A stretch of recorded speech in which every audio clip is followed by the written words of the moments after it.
नमस्कार दोस्तों, स्वागत है आपका अनन्या स्टडी सर्किल 365। हम बनाएंगे आपको सफल, आपके भरोसे पर खड़े उतरेंगे। पूरी जानकारी आपको प्राप्त होगी। सिखाएगा आपको अनन्या स्टडी सर्किल 365।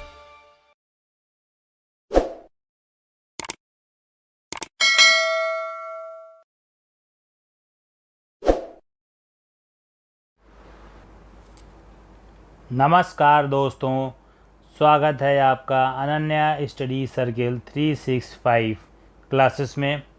मैं आपको पढ़ाने जा रहा हूँ भारत का राष्ट्रपति एवं उसका चुनाव कैसे होता है, इस संबंध में ये वीडियो रहेगा। मैंने इस वीडियो को तैयार करने में एम लक्ष्मीकांत पुस्तक का एवं इलेक्शन कमीशन की साइट की मदद ली है, जिसके आधार पर ये पूरा तैयार किया गया है। आपको मेरा चैनल अच्छा लग रहा हो तो आप इसको सब्सक्राइब ज़रूर कीजिए और साथ में बगल में बेल आइकन प्रेस करना ना भूलें, क्योंकि जब आप बेल आइकन प्रेस करेंगे तभी आपको मेरा बनाया हुआ कोई भी वीडियो तुरंत नोटिफिकेशन के माध्यम से मिल जाएगा। अच्छा लग रहा हो तो इसको लाइक कीजिए और जितने भी ज़रूरतमंद स्टूडेंट हैं वहाँ तक आप इसको शेयर कीजिए। ठीक है, अब हम लोग जो है बढ़ते हैं अपने इस वीडियो की तरफ। ठीक है, चलिए शुरू करते हैं। देखिए, अनुच्छेद 52 कहता है कि भारत में हमेशा एक राष्ट्रपति होता है। बिल्कुल सत्य बात है। भारत कभी भी ऐसा नहीं होगा कि बिना राष्ट्रपति के हो। राष्ट्रपति उसका रहेगा ही। राष्ट्रपति होगा, नहीं उपस्थित होगा तो उपराष्ट्रपति राष्ट्रपति के रूप में होगा। किसी न किसी रूप में भारत का एक राष्ट्रपति होना आवश्यक है। इसलिए आर्टिकल 52 रिलेटेड है भारत के राष्ट्रपति से। आपको इस बात का ध्यान रखना है। वर्तमान में अभी भारत के 15वें राष्ट्रपति का चुनाव हुआ है, जिसमें भारतीय जनता पार्टी की तरफ से द्रौपदी मुर्मू जी विजय हुई हैं। तो ये हमारे देश की 15वीं राष्ट्रपति हैं, 15th प्रेसिडेंट हैं। ठीक है, अब हम लोग आगे बढ़ते हैं। ये देखिए, महामहिम द्रौपदी मुर्मू जी की फ़ोटो आपके सामने है। इनको जान लीजिए, ये पहले गवर्नर भी थी, लेकिन अब ये राष्ट्रपति के रूप में चुन ली गई हैं, जो कि भारत की 15वीं राष्ट्रपति हैं। ठीक है, ये देखिए, इसका इंग्लिश वर्ज़न है। इस इंग्लिश वर्ज़न को आप देख सकते हैं, स्क्रीनशॉट लेकर के आप नोट भी बना सकते हैं। ठीक है, अब भारत के राष्ट्रपति का चुनाव के बारे में बात करते हैं। राष्ट्रपति का जो चुनाव है वो संविधान और राष्ट्रपति और उपराष्ट्रपति चुनाव अधिनियम 1952 के अधीन तथा राष्ट्रपति और उपराष्ट्रपति चुनाव 1974 के प्रावधानों के अधीन है। एक 1952 का प्रावधान और 1974 का प्रावधान किसे किसके अधीन है? एक तो भारत का जो राष्ट्रपति का चुनाव है वो संविधान के अधीन है, एक 1952 के अधिनियम के अधीन है, एक 1974 के अधिनियम के अधीन है। ये कौन सा अधिनियम है? राष्ट्रपति और उपराष्ट्रपति का चुनाव का अधिनियम। जाहिर सी बात है, चुनाव की बात हो रही है तो चुनाव के संबंधित ही अधिनियम होगा। केवल आपको याद रखना है कि 1952 और 1974। ठीक है, ये देखिए, आपको इसका इंग्लिश वर्जन मिल गया। भारत के राष्ट्रपति का चुनाव कैसे होता है? जो राष्ट्रपति का चुनाव होता है उसको इलेक्शन कमीशन कराता है, यानी कि चुनाव आयोग कराता है। ये देखिए, ठीक है, तो ये चुनाव आयोग भारत के राष्ट्रपति का चुनाव कराता है। ये संबंधित है आर्टिकल 324 के तहत। बहुत ही महत्वपूर्ण है, कई बार एग्जाम में आ चुका है। अनुच्छेद 324 चुनाव आयोग से संबंधित है, जिसमें चुनाव आयोग भारत के राष्ट्रपति का चुनाव करवाता है। ठीक है, इलेक्शन कमीशन कराता है। ठीक है, हम लोग आगे बढ़ते हैं। अब ये राष्ट्रपति का चुनाव बैलेट पेपर के माध्यम से होता है, जिसको हिंदी में मतपत्र कहते हैं। ये मतपत्र 2 रंगों में बना होता है। एक रंग होता है आपका हरा रंग और एक रंग होता है आपका गुलाबी रंग। ठीक है, हरा रंग किसको मिलता है? संसद के सदस्यों यानी कि सांसदों को मिलता है। और गुलाबी रंग किसको मिलता है? गुलाबी रंग मिलता है विधानसभा के सदस्यों को मिलता है गुलाबी रंग। आपको याद रखना है कि बैलेट पेपर दो प्रकार के रंग उसमें कलर होते हैं।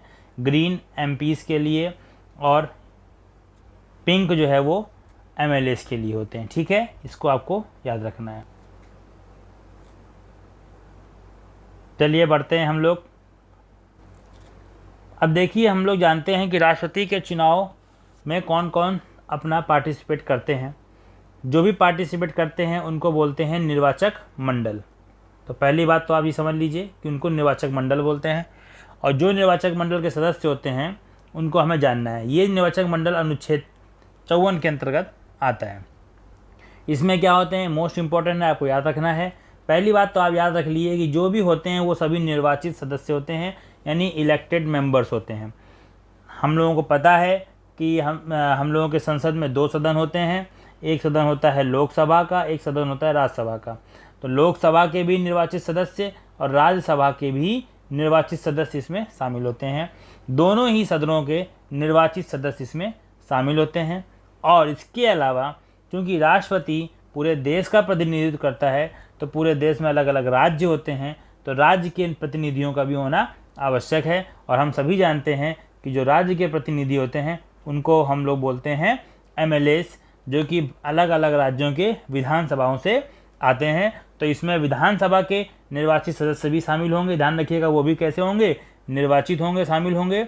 और इसके अतिरिक्त आपके दिल्ली और पांडुचेरी, यहाँ के भी जो है विधानसभा के निर्वाचित सदस्य इसमें शामिल होंगे। ठीक है, ये आप जान लीजिए। ठीक है, अब हम लोग देखते हैं इसका इंग्लिश वर्जन का आप स्क्रीनशॉट ले सकते हैं। ये देखिए बैलेट बॉक्स का एक पिक है। इसमें हर सदस्य अपना बैलेट पेपर रख देता है। एक्चुअली में बैलेट पेपर में 2 कॉलम होते हैं। एक तरफ तो उस कैंडिडेट का नाम लिखा होता है जो वोट देने आ रहा है, और दूसरी तरफ सभी कैंडिडेट जो वहाँ पे इलेक्शन के लिए खड़े हुए हैं उनका नाम होता है। उसमें वरीयता देनी पड़ती है कि नंबर 1 में हम किसे राष्ट्रपति चुनेंगे, नंबर 2 में कौन, नंबर 3 में कौन। इस तरीके से वरीयता के क्रम में उसको चुना जाता है। ठीक है, तो वही बैलेट पेपर चुन करके इस बैलेट बॉक्स में हम लोग डाल देते हैं। ठीक है, मतलब हम लोग क्या, वही MP और MLA डाल देते हैं। ठीक है, अब देखिए MP ने वोट डाला और MLAs ने वोट डाला। सबसे ज़्यादा इम्पॉर्टेंट है ये कैलकुलेशन, जो आपको समझना है, और बहुत इजी है, बहुत आसान तरीके से आप इसको समझ सकते हैं। देखिए, आप समझ लीजिए, राज्यों से मिलकर के ही देश बना है। पहले राज्य फिर देश, इसका मतलब पहले विधायक फिर सांसद। ठीक है, तो आपको ये समझना पड़ेगा कि राज्यों से बल्कि देश बना है, विधायकों से सांसद की तरफ हमको आना है। इसी फार्मूले को हम लोग लेकर चलेंगे। तो हर एक विधायक का अपना एक वोट वैल्यू होता है, हर एक सांसद का भी अपना एक वोट वैल्यू होता है।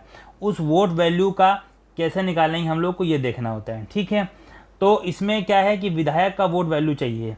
तो विधायक का वोट वैल्यू कैसे होगा आप समझिए। कह रहा है कि विधायक के वोट वैल्यू के लिए एक फॉर्मूला लिखा हुआ है। कह रहा है कि जो भी राज्य हैं उनकी कुल जनसंख्या कितनी है ये आपको देखना है, अपॉन में उस राज्य में कितने निर्वाचित सदस्य हैं वो देखना है। कहने का मतलब ये है, कुल मिलाकर के हमको ये देखना है कि कुल जनसंख्या में कुल निर्वाचित सदस्यों से आपको भाग देना है हर एक राज्य में।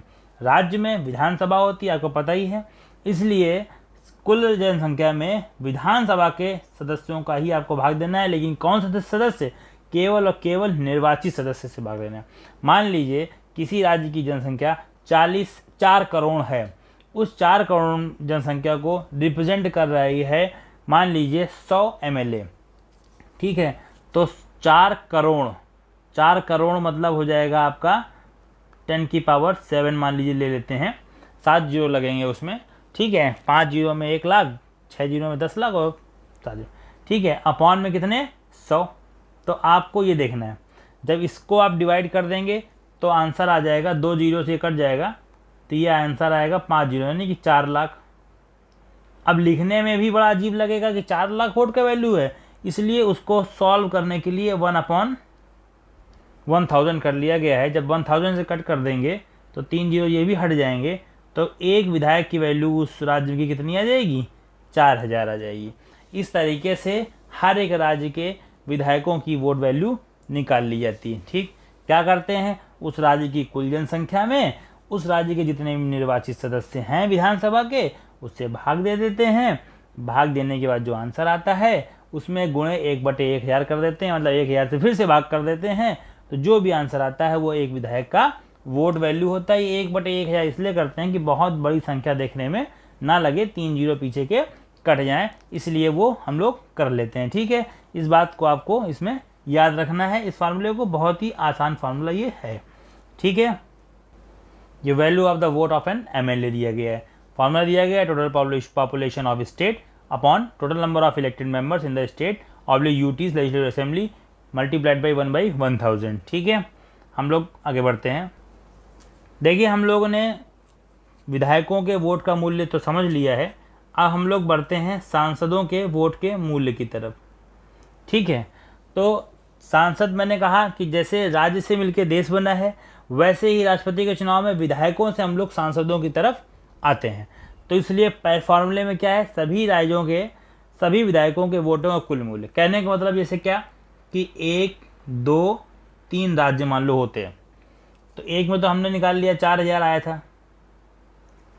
ठीक है, 4000 एक विधायक का वैल्यू आई थी। ठीक है, मान लो उसमें 40 विधायक थे, तो हम लोगों ने 40 से डिवाइड किया था ना। 40 विधायक थे, 100 विधायक थे, उसमें 100 से डिवाइड किया था ना, 100 विधायक थे। तो 100 से जब डिवाइड किया था हमने, तो अब वही 100 से मल्टीप्लाई कर देंगे, तो 4000 और इंटू 100 कर देंगे, तो वहाँ का वैल्यू आ जाएगी यानी कि 4 लाख। ठीक है, 4 लाख आ गया। ऐसे ही हम लोग स्टेट 2 की निकाल लेंगे, स्टेट 3 की। क्या करेंगे स्टेट 2 में, स्टेट 2 की कुल जनसंख्या बटे वहाँ कुल विधायक, निर्वाचित विधायक, और मल्टीप्लाइड बाई 1/1000 करके एक वैल्यू निकाल लेंगे। फिर जितने भी वहाँ पे विधायक होंगे उससे मल्टीप्लाई कर देंगे, आपका वैल्यू आ जाएगी वहाँ के विधायकों के वोटों का कुल मूल्य। इस प्रकार से पूरे देश के जितने भी विधायक हैं अलग अलग राज्यों के, उन सभी के वोटों का कुल मूल्य हम लोग निकाल के ऐड कर देते हैं, पहली बात। उसके बाद अपॉन में क्या रहता है, संसद के निर्वाचित सदस्यों की कुल संख्या। जितने भी निर्वाचित सदस्य हैं, 543 निर्वाचित सदस्य आपके लोकसभा में हैं वो, और 233 आपके जो है राज्यसभा में हैं वो, इन दोनों को आप ऐड कर देंगे तो यहाँ पे कुल जनसंख्या, कुल एमपीज़ की संख्या, जो इलेक्टेड एमपीज़ हैं वो संख्या मालूम चल जाएगी। उससे हम लोग डिवाइड कर देंगे तो एक सांसद का वोट वैल्यू आ जाएगा। ठीक है, तो जाहिर सी बात है कि लाखों में निकलेगा ये विधायकों के वोट का वैल्यू, और उसमें इससे डिवाइड लगभग जो है ये 800 के आसपास से भाग कर देंगे, तो वैल्यू एक सांसद की वोट की वैल्यू आ जाएगी। ठीक है, तो फिर उसके बाद काउंट कर लेते हैं सांसद की वोट की वैल्यू और क्या बोलते हैं विधायक की वोट की वैल्यू। जिसके वोट की वैल्यू सबसे ज़्यादा होती है उसको राष्ट्रपति के रूप में चुन लिया जाता है। ठीक है, ज़्यादा इसमें आपको परेशान होने की आवश्यकता नहीं है। हम लोग देखिए, value of the vote of an MP क्या है, total value of votes of all MLAs of all states. ठीक है, upon total number of elected members of parliament, यानी कि एमपीज़। ठीक है, पार्लियामेंट के इलेक्टेड मेंबर्स कौन से होते हैं, एमपीज़ होते हैं, तो फिर वो एमपीज़ हो जाएंगे। ठीक है, अब देखिए राष्ट्रपति का जो चुनाव है उसमें 2-3 शब्द का प्रयोग और किया जाता है। एक तो किया जाता है एकल संक्रमणी मत, सिंगल ट्रांसफरेबल वोट। ठीक है, एकल संक्रमणी मत ये आपको याद रखना है, इसका प्रयोग इसमें होता है। आनुपातिक प्रतिनिधित्व प्रणाली, प्रोपोर्शनल प्रणाली का इसमें यूज़ किया जाता है। ठीक है, आपको ये याद रखना है। और ये जो मतदान होता है वो गुप्त मतदान होता है, सीक्रेट बैलेट पेपर के द्वारा होता है। क्या क्या 3 पॉइंट याद रखना है राष्ट्रपति चुनाव में, कि एकल संक्रमणी मत पद्धति के माध्यम से होता है, आनुपातिक प्रतिनिधित्व प्रणाली के अनुसार होता है, और सीक्रेट बैलेट पेपर यानी गुप्त मतदान के माध्यम से होता है। ठीक है, देखिए इंग्लिश में क्या बोलते हैं इसको, प्रोपोर्शनल रिप्रेजेंटेशन, अनुपातिक प्रतिनिधित्व प्रणाली, और सिंगल ट्रांसफरेबल वोट। ठीक है, सिंगल ट्रांसफरेबल वोट हो गया ये। ठीक है, और सीक्रेट बैलेट पेपर के माध्यम से होता है। तो जो ये प्रोपोर्शनल रिप्रेजेंटेशन है, सिंगल ट्रांसफरेबल वोट है, सीक्रेट बैलेट पेपर है, ये किसके अंतर्गत है, आर्टिकल 55 का 3 आर्टिकल 3। ठीक है, इसको आपको याद रखना है कि आर्टिकल 53 का 3 जो है वो प्रोपोर्शनल रिप्रेजेंटेशन और सिंगल ट्रांसफरेबल वोट और सीक्रेट बैलेट पेपर से संबंधित है राष्ट्रपति के केस में। ठीक है, जब चुनाव प्रक्रिया पूर्ण हो जाती है तो राष्ट्रपति चुनने के लिए जो जीतता है उसको एक चुनावी कोटा देखना पड़ता है। तो वो चुनावी कोटा का फार्मूला क्या होता है, जितने भी कुल मत डाले गए हैं उसमें से वैध मत कौन कौन से हैं, जिनको कि वैलिड वोट्स कहा गया है वो कौन कौन से हैं, वो टोटल वैलिड वोट्स। ठीक है, जो डाले गए हैं अपॉन 2 + 1, जो भी वैलिड वोट्स टोटल डाले गए हैं अपॉन में 2 कर देंगे +1। कहने का मतलब है कि जो वैलिड वोट हैं उसके 50% से एक ज़्यादा। आपको मालूम है कि यदि 2 कैंडिडेट वहाँ खड़े हुए हैं तो 50% से एक अधिक होना चाहिए, तो जो जिसके 50% से ज़्यादा हो गए वही व्यक्ति वहाँ पर विजेता हो जाएगा। इस बात को आपको याद रखना है, ठीक है। देखिए इलेक्टोरल कोटा बोलते हैं उसको, चुनावी कोटा इलेक्टोरल कोटा बोलते हैं, ठीक है। इसको आपको याद रखना है। Total number of valid votes polled, जितने भी वोट्स डाले गए हैं वो भी कौन से, वैलिड, ये शब्द का याद रखना है। जल्दी जल्दी में आप वैलिड शब्द मत भूल जाइएगा। अपॉन 2 + 1 हो जाएगा, ठीक है। अब देखिए राष्ट्रपति के उम्मीदवार होते हैं। ये राष्ट्रपति के उम्मीदवार नॉमिनेशन फॉर्म फिलअप करते हैं, दाखिल करते हैं, सबमिट करते हैं। ये नॉमिनेशन फॉर्म ऐसा नहीं है कि केवल एक ही नॉमिनेशन फॉर्म आप डाल सकते हैं। मान लीजिए कोई नॉमिनेशन फॉर्म किसी उम्मीदवार ने सबमिट किया, उस नॉमिनेशन फॉर्म में कोई गलती निकल कर आ गई, ठीक है, तो फिर उस नॉमिनेशन फॉर्म की जगह आप दूसरा नॉमिनेशन फॉर्म सबमिट करते हैं। तो क्या इस प्रकार से नॉमिनेशन फॉर्म करते ही रह जाएंगे? नहीं, उसकी एक लिमिट होती है। लिमिट क्या है? मैक्सिमम 4। कोई भी एक कैंडिडेट मैक्सिमम 4 बार नामांकन पत्र दाखिल कर सकता है। इस बात को आपको इसका याद रखना है। अच्छा, अब ये चुनाव जो होता है वो किसी न किसी रिटर्निंग ऑफिसर के तहत होगा, ठीक है। तो ऐसी परंपरा बनाई गई है कि जो रिटर्निंग ऑफिसर होगा वो एक बार लोकसभा का महासचिव होगा और एक बार जो है राज्यसभा का महासचिव होगा, सेक्रेटरी जनरल होगा अल्टरनेट में।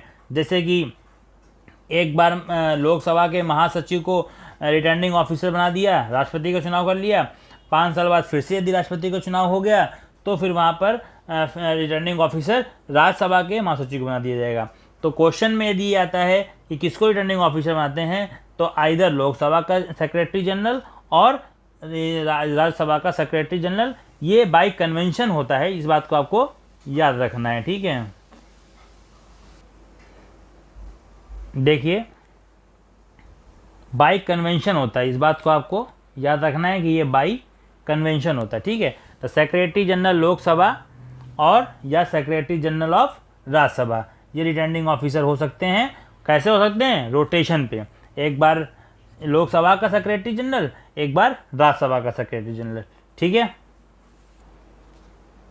अब मान लीजिए राष्ट्रपति का चुनाव संपन्न हो गया और कोई डाउट्स निकल के आ गया कि नहीं इसमें कुछ समस्याएं थी, कुछ शंकाएं थी, कुछ विवाद था, तो उसका निपटारा, उसका जांच और उसका निर्णय, उसका निपटारा सर्वोच्च न्यायालय द्वारा किया जाता है और सर्वोच्च न्यायालय का निर्णय ही अंतिम निर्णय होता है। फिर उसके बाद कहीं पर भी चुनौती नहीं दी जाती, ठीक है। कौन निर्णय करेगा शंकाओं का, विवादों का? जो चुनाव के संबंध में होगा राष्ट्रपति के, वो सर्वोच्च न्यायालय करेगा। इस बात को आपको याद रखना है। अच्छा, किसी राष्ट्रपति को के रूप में किसी व्यक्ति को चुनाव को इस आधार पर चुनौती नहीं दी जाएगी कि निर्वाचक मंडल जरूरत है। कहने का मतलब ये नहीं है कि इतने एमपीज उपलब्ध नहीं थे, इतने एमएलए उपलब्ध नहीं थे और निर्वाचन मंडल हमारा पूरा नहीं था, क्या इलेक्टोरल कॉलेज कंप्लीट नहीं था, तो आप ये जो है क्या बोलते हैं कि इसको कंप्लीट नहीं माना जाएगा। ऐसा कोई भी आधार यहाँ पर चुनौती देने के लिए मान्य नहीं होगा। जो भी उपस्थित होंगे, जो भी आकर के वोट डालेंगे, उन्हीं से चुन करके राष्ट्रपति को बना दिया जाएगा। इस बात को आपको याद रखना है, ठीक है। चलिए देखते हैं English version. All doubts and disputes, ठीक है, ये कहाँ पे? सुप्रीम कोर्ट इसको डिसाइड करेगा और यही इसका फाइनल डिसीजन होगा, ठीक है। कभी भी ऐसा चैलेंज नहीं कर सकते कि इलेक्टोरल कॉलेज वाज इनकम्प्लीट। समझ गए बात? ठीक है, आगे बढ़ते हैं। अब कोई उम्मीदवार राष्ट्रपति के चुनाव के लिए आया है कि हमें चुनाव लड़ना है, ठीक है, तो उस पहली बात तो उसकी योग्यता क्या होनी चाहिए? तो संविधान में उसकी योग्यता के संबंध में अनुच्छेद 58 बताया गया है कि कोई भी कैंडिडेट जो चुनाव, राष्ट्रपति के चुनाव, प्रेसिडेंट के चुनाव के लिए एलिजिबल है, उसकी ये योग्यताएं, क्वालिफिकेशन होंगी, ठीक है। पहला क्या कि वो उसकी नागरिकता जो है वो भारत की होनी चाहिए। दूसरा कि 35 ईयर्स का एज वो कंप्लीट कर लिया हो। तीसरा कि लोकसभा के सदस्य चुने जाने का वो योग्य होना चाहिए। चौथा सबसे महत्वपूर्ण है कि उसे संघ सरकार यानी कि यूनियन गवर्नमेंट या किसी भी राज्य सरकार यानी स्टेट गवर्नमेंट, किसी भी लोकल अथॉरिटी जैसे कि Prayagraj development authority, Kanpur development authority, न्यायपालिका, नगर निगम, ये सब के अधीन नहीं होना चाहिए, कोई भी सार्वजनिक प्राधिकरण हो गया के अधीन कोई भी लाभ का पद नहीं होना चाहिए, ठीक है। बेनिफिट पोस्ट इसमें उसके पास नहीं होनी चाहिए, इस बात को आपको याद रखना है, ठीक है। ये नहीं होनी चाहिए राष्ट्रपति के उम्मीदवार को चुने जाने के लिए। बात समझ गए ना? ये पॉइंट्स आपको इसको लर्न करना है, आर्टिकल 58 के तहत ये दिया गया है। देखिए इसमें कहा गया है कि प्रॉफिट, ऑफिस ऑफ प्रॉफिट नहीं होना चाहिए कोई भी, चाहे वो यूनियन का हो, चाहे वो स्टेट का हो, या किसी भी लोकल अथॉरिटी का हो, या कोई भी पब्लिक अथॉरिटी हो, प्रॉफिट का ऑफिस कोई भी मेंबर ये नहीं होना चाहिए, ठीक है। इसके लिए आर्टिकल 58 के में पूरी बात दी गई है, ठीक है। आशा है कि आपको समझ में आ रहा होगा।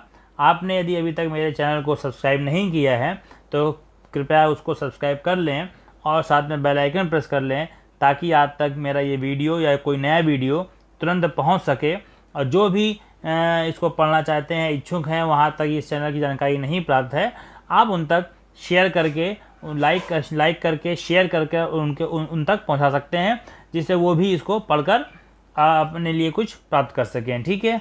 हम लोग आगे बढ़ते हैं। इसमें महत्वपूर्ण बिंदु ये है, अभी प्रॉफिट का पोस्ट की बात हो रही थी, लेकिन आपको ये याद रखना है कि कोई भी व्यक्ति, ठीक है, कोई भी व्यक्ति जो वर्तमान में अध्यक्ष जो लिखा हुआ है, अध्यक्ष मतलब प्रेसिडेंट, उपाध्यक्ष मतलब वाइस प्रेसिडेंट, ठीक है, वाइस प्रेसिडेंट ऑफ इंडिया, और राज्य का राज्यपाल, या संघ या किसी भी राज्य का मंत्री, ठीक है, राष्ट्रपति पद के उम्मीदवार के लिए रूप में योग्य होता है। इस बात को आपको याद रखना है। उनको सैलरी मिलती है, जो प्रेसिडेंट वर्तमान में है वो तो है ही है योग्य, ठीक है, जो वर्तमान में प्रेसिडेंट है वो तो योग्य है ही है, जो उपाध्यक्ष या वाइस प्रेसिडेंट है वो भी योग्य है, जो किसी भी स्टेट का गवर्नर है वो भी योग्य है, संघ यानी कि यूनियन गवर्नमेंट, राज्य यानी कि स्टेट गवर्नमेंट में कोई भी मिनिस्टर है वो भी योग्य है राष्ट्रपति के पद के उम्मीदवार के रूप में। लेकिन जब वो राष्ट्रपति बन जाएगा, ठीक है, तब उसको वहाँ से अपना रेजिग्नेशन देना पड़ेगा, क्योंकि तब वो राष्ट्रपति बनने जा रहा है, उसकी शपथ लेने जा रहा है, तो उसको रेजिग्नेशन देना पड़ेगा। इस बात को आपको याद रखना है, ठीक है। ये देखिए अध्यक्ष उपाध्यक्ष की जगह क्या लिखा हुआ है, प्रेसिडेंट या वाइस प्रेसिडेंट, ठीक है, इस बात को आपको याद रखना है। या फिर गवर्नर हो किसी भी स्टेट का, या जो मिनिस्टर है वो यूनियन का हो या एनी स्टेट का, वो सब क्वालिफाइड हैं किसके लिए, प्रेसिडेंशियल इलेक्ट कैंडिडेट के लिए। जब जीत जाएंगे कोई भी व्यक्ति तो फिर अपना पुराने पद से इस्तीफा दे देगा और प्रेसिडेंट वो बन जाएगा। इसको आपको याद रखना है। क्वेश्चन में केवल ये पूछ लिया जाएगा कि क्वालिफाइड होंगे या नॉन क्वालिफाइड होंगे मिनिस्टर्स, तो आप कहेंगे क्वालिफाइड होंगे, क्योंकि इनमें एक्सेप्शन मिला हुआ है।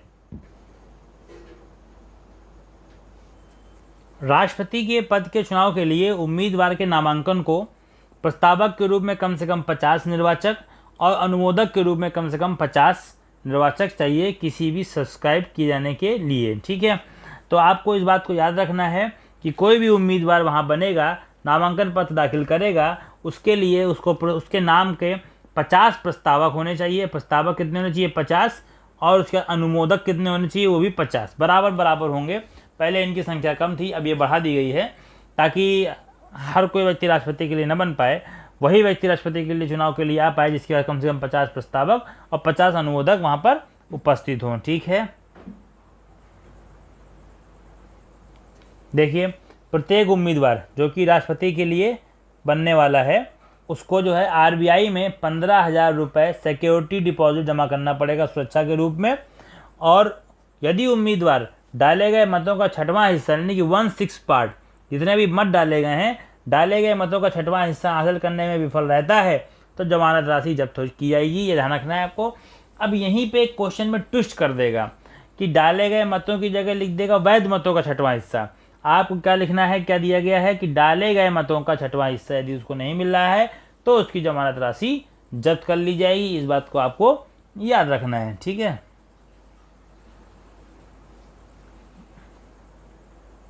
देखिए साफ साफ लिखा हुआ है 1/6 ऑफ दी वोट्स पोल्ड, जो भी वोट डाले गए हैं उसका 1/6 पार्ट जो है वो आपको मिलना चाहिए, अदरवाइज आपका जो है जो जमानत है वो जब्त कर ली जाएगी, जो सिक्योरिटी डिपॉजिट है वो आपकी जब्त कर ली जाएगी। आपको याद रखना है। सिक्योरिटी डिपॉजिट कितनी है, 15,000 की, कहाँ पे है, आरबीआई पे, ये भी आपको याद रखना है, ठीक है।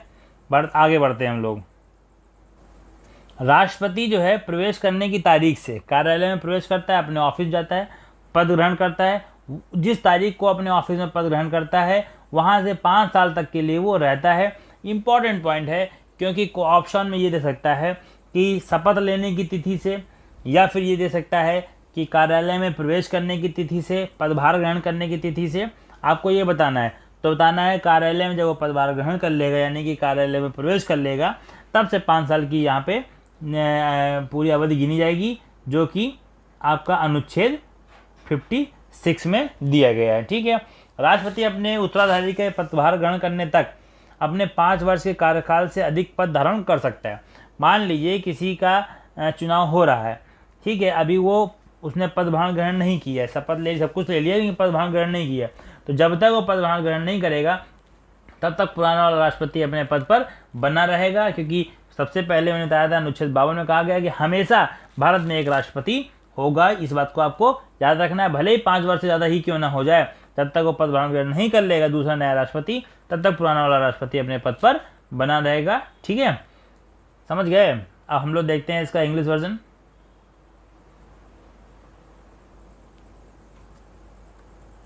फाइव ईयर्स टर्म्स ये याद रखना है, until his successor assumes charges। ठीक है।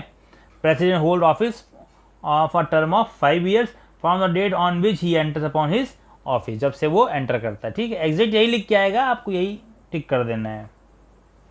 ठीक है। अब देखिए एक पॉइंट समझ लीजिए, कोई व्यक्ति राष्ट्रपति बना है, ठीक है, वह उस कार्यालय के लिए फिर से चुनाव के लिए भी पात्र है। जिस कार्यालय में वो पहले राष्ट्रपति बन चुका है, जिसमें वो बन चुका है, उसके लिए दोबारा फिर से चुनाव लड़ने के लिए पात्र है, और वह किसी भी अवधि के लिए चुने जा सकते हैं। मतलब 1 बार, 2 बार, 3 बार, 4 बार, कितनी भी बार वो चुने जा सकते हैं।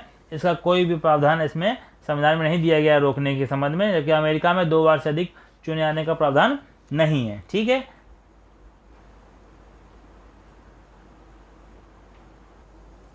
देखिए कह रहा है any number of terms eligible for री इलेक्शन। ठीक है, समझ गए होंगे आप लोग। अब मान लीजिए कोई राष्ट्रपति अपना त्यागपत्र देना चाहता है। मान लीजिए कोई नया राष्ट्रपति आया, पुराना राष्ट्रपति अपना त्यागपत्र या हट जाएगा तो नया राष्ट्रपति बन जाएगा।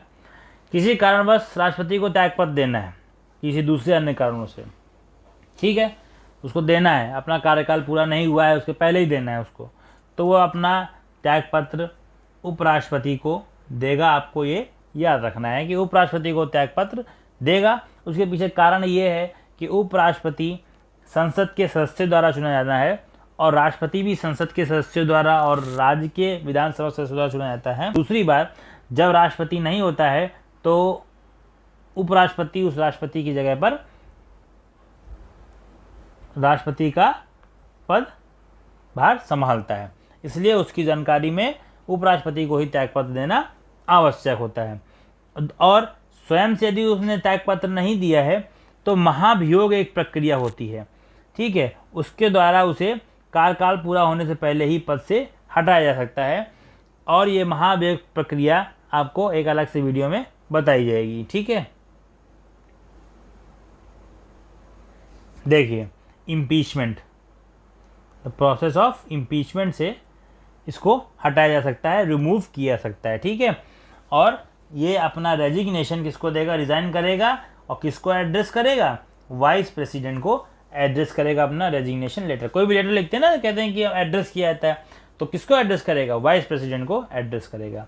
ठीक है, समझ गए। आगे बढ़ते हैं। अब देखिए बताया जा रहा है कि यदि राष्ट्रपति का पद उसने त्यागपत्र दे दिया हो, ये पद से वो हटा दिया गया हो या हट गया हो, या उसकी मृत्यु हो गई हो, या अन्य किसी कारण से खाली हो गया है, ठीक है, तो फिर उसकी जगह वाइस प्रेसिडेंट ले लेगा। और नए राष्ट्रपति का चुनाव 6 महीने के भीतर कर लेना चाहिए, ऐसा प्रावधान हमारे संविधान में दिया गया है। क्वेश्चन आता है कि कितने महीनों के भीतर कर लेना चाहिए, 3 महीने, 6 महीने, 9 महीने, 1 साल, तो आप बताएंगे 6 महीने के भीतर वो नए राष्ट्रपति का चुनाव कर लेना चाहिए। ठीक है। Within 6 month from his resignation, death और रिमूवल और अदरवाइज। ठीक है, ये आपको याद रखना है। देखिए कहा गया है नवनिर्वाचित राष्ट्रपति अपने पद का कार्यभार ग्रहण करने की तिथि से 5 वर्ष की पूर्ण अवधि के लिए पद पर बना रहता है। अब जैसे इसका मतलब क्या हुआ, मतलब ये हुआ कोई भी राष्ट्रपति, जैसे जाकिर हुसैन राष्ट्रपति थे, वो अपने ऑफिस में उनकी मृत्यु हो गई थी, उसके बाद नया राष्ट्रपति बना होगा, वो नया राष्ट्रपति उनके बचे हुए कार्यकाल के लिए नहीं बनेगा, बल्कि वो पूरे के पूरे 5 वर्ष की अपनी अवधि को पूर्ण करेगा। इस बात को आपको याद रखना है। ऑप्शन में लिखा होगा कि शेष अवधि के लिए बनेगा या पूरे 5 वर्ष के लिए बनेगा, तो आप लगाएंगे पूरे 5 वर्ष के लिए, पूरे 5 वर्ष के लिए बनेगा। ठीक है, full term of 5 years, full term, not half term या remaining term, full term 5 years के लिए बनेगा। ये देखिए बहुत साधारण सी बात लिखी है कि किसी कारण से यदि, कारण कोई भी हो सकते हैं जो मैंने बताया था, उन कारण से यदि राष्ट्रपति की पद रिक्त हो जाता है तो उपराष्ट्रपति राष्ट्रपति के रूप में तब तक कार्य करता है जब तक कि एक नया राष्ट्रपति नहीं चुना जाता है। ठीक है, vice president acts as the president until a new president is elected। समझ गया बात, जब तक नहीं चुन लिया जाएगा तब तक vice president as a president बना रहेगा। मान लीजिए किसी कारण से उपराष्ट्रपति का पद भी रिक्त हो गया, ऐसी स्थिति में भारत का जो मुख्य न्यायाधीश है, chief justice of India supreme court, या यदि उसका भी पद नहीं है, मतलब मुख्य न्यायाधीश भी उपलब्ध नहीं है, तो उस समय जो भी उपलब्ध है न्यायाधीश, उन सर्वोच्च न्यायालय के जो भी न्यायाधीश उपलब्ध हैं, उसमें जो वरिष्ठतम न्यायाधीश होगा वो जाकर के राष्ट्रपति का कार्यभार ग्रहण करेगा। आपको इस बात को याद रखना है। यदि राष्ट्रपति नहीं है तो उपराष्ट्रपति, उपराष्ट्रपति नहीं है तो मुख्य न्यायाधीश, मुख्य न्यायाधीश भी सुप्रीम कोर्ट का नहीं है तो जो भी उपलब्ध हैं वहाँ पर उसके सर्वोच्च न्यायालय के वरिष्ठतम न्यायाधीश के द्वारा राष्ट्रपति का पदभार ग्रहण किया जाएगा। सीनियर मोस्ट जज of the supreme court available, जो भी वहां पे अवेलेबल होंगे उस समय, जिस समय राष्ट्रपति बनना है, क्योंकि वो राष्ट्रपति का पद खाली नहीं होना चाहिए, इसलिए जो भी अवेलेबल होंगे उसी में सीनियर मोस्ट जज को बना दिया जाएगा।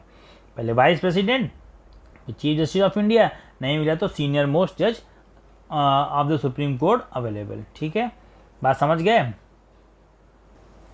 अब कोई भी, जैसे राष्ट्रपति नहीं है तो उपराष्ट्रपति राष्ट्रपति के रूप में बन गया, उपराष्ट्रपति नहीं है तो सुप्रीम कोर्ट का चीफ जस्टिस राष्ट्रपति बन गया, चीफ जस्टिस भी नहीं है तो जो भी अवेलेबल वहाँ पे होंगे जज, ठीक है, जो भी सीनियर मोस्ट जज होगा वो राष्ट्रपति बन गया।